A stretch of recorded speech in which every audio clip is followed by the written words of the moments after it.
ريال مدريد تشيلسي.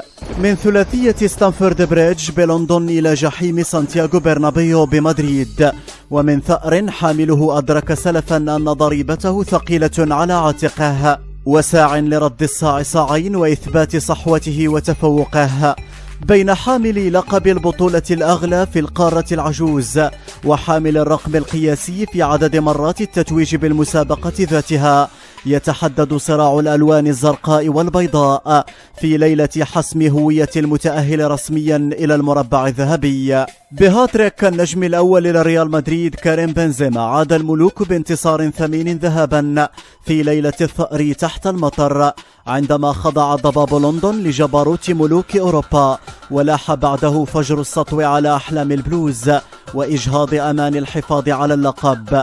نتيجة 3-1 خارج القواعد لا تعني أبدا حسم المهمة والتهاون أمام المد الأزرق.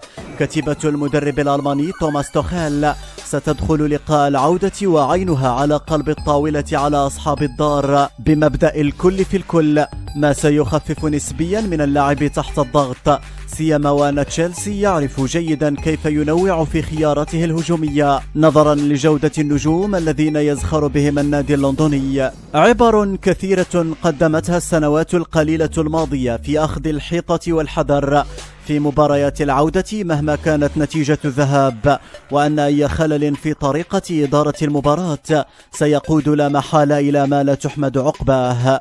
تشيلسي لن يكون في نزهة بمدريد بطموح وعزيمة حامل اللقب. سيبحث زملاء النجم المغربي حكيم زياش عن إعادة الأوضاع إلى نقطة الصفر منذ الدقيقة الأولى، والاستفادة قدر الإمكان من قاعدة إلغاء أفضلية الهدف خارج القواعد.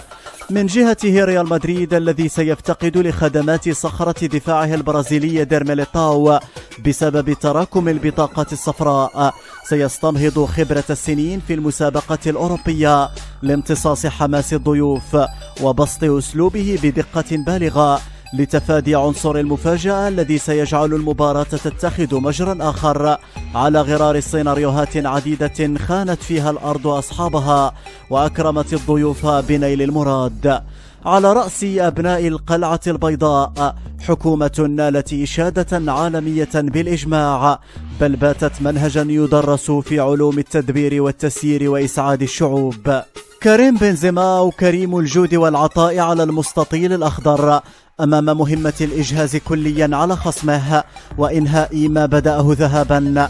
محليا كانت سداسية تشيلسي في مرمى ساوثهامبتون بالبريمير ليج رسالة مبطنة قوية لمدريد قبل الموعد المنتظر، والرد جاء سريعا من قلب ملعب سانتياغو برنابيو بعد فوز مستحق أمام خطفي. تختلف الهوامش مع اختلاف المنافسة، ويظل حلم التأهل القاسمة المشتركة بين الفريقين. ترى هل يقلب تشيلسي كل الموازين في إياب الحسم، أم أن الريال عازم على الاستمرار؟